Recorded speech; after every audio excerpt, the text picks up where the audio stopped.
Hi, it's Scott, ROCKFILE, back with another podcast review. Going to talk about the 2014 movie, The Guest, in its 4K edition.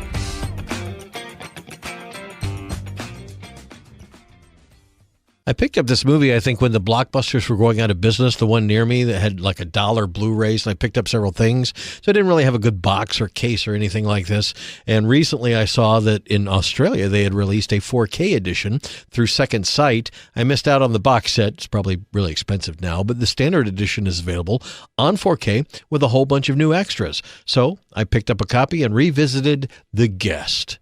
I remember the first time seeing this movie, I didn't really quite get on board early enough to really enjoy what I was watching because I was kind of waiting for things to happen and didn't really know what it was all about. Now that I do and I watch it now, it's perfectly paced and a really fun ride. If you don't know much about it, we open with a family who has just lost their son in the military to some action, and a guest comes and knocks on the door and says, "I served with your son.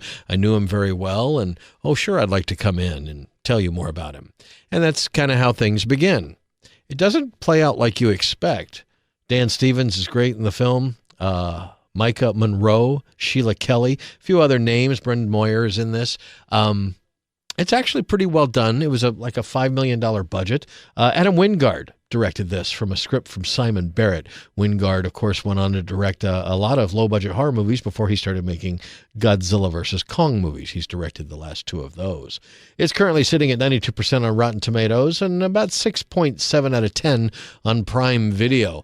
But I think if you like action movies, if you like 80s films, you will get the gist of what's going on here pretty early on, and then enjoy the ride. Like I said, Dan Stevens, he had to learn things like how to load a gun, how to take a gun apart, that kind of stuff. And I had never really seen an interview with the guy.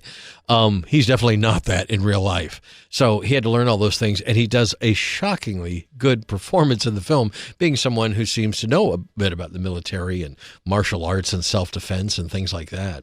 I think Micah Monroe has played in several of these kind of smaller horror movies like You're Next and others. And she's very good at it. She fits the role of the character. Her brother, her friends, everybody in the movie does pretty well, including her parents, although Dad seems to have a drinking problem, and that's why this probably goes on a little longer than it should. The family should have realized a little bit earlier that things were not normal with this gentleman who comes to visit. It's slowly, at the beginning, you start thinking he's probably a good thing for the family. He helps out the son with some bullies and things like that, but things go a little bit darker. Practical effects, I don't think there's anything digital in the movie. It's quite well done. A few surprises by the end. A couple stars make appearances in it, including Lance Reddick is in the film. When things turn and the plot twists, it becomes a different thing and stays that way till the end of the movie, which I think is great. It's reminiscent of stuff from the late 80s and early 90s. And in that respect, I think they knocked it out of the park. Now that I've seen it several times, I really enjoy the performances. I really enjoy where the film goes. And the fact that it ended, we still don't have a sequel.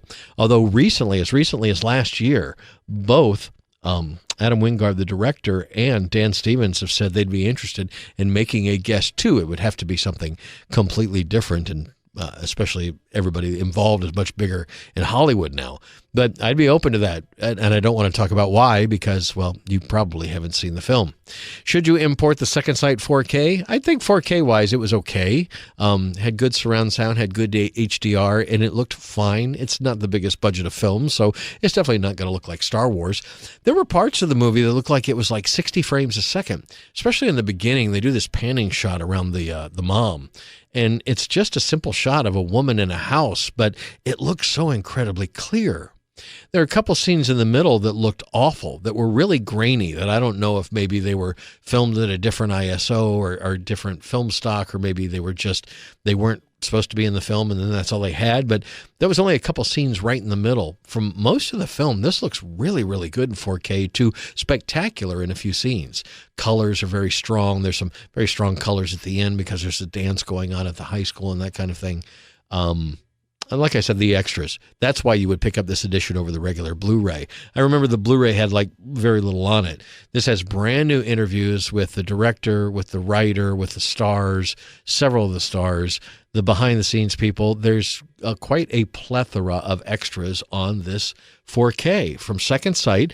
I got it again from Atomic Movie Store. If you haven't ordered from them, Kyle is fantastic. He's great at packaging. He puts up new stuff all the time. Matter of fact, some of the movies I've gotten from him recently, they were just like, ooh, here's a copy of this, and I bought it, and then it was instantly sold out, and they don't even have it on the site anymore. One of those will be the 4K edition of From Beyond, the 1986 horror film that I did see when I was younger, but watched it now with my modern eyes, and that'll probably be the next podcast. Anyway, I would highly recommend Atomic Movie Store if you're interested in getting some of these import discs without paying the import fees, the tariffs, the shipping, and all that. With Kyle and the Atomic Movie Store, if you buy anything $50 or more, you get free shipping. So there you go.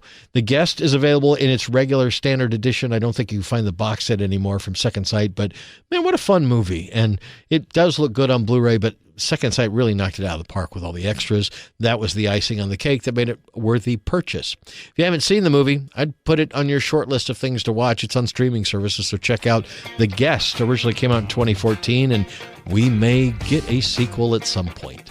I'm Scott. I'm ROCKFILE. Thanks for listening to a podcast. Please like, share, and subscribe, and have a spectacular day.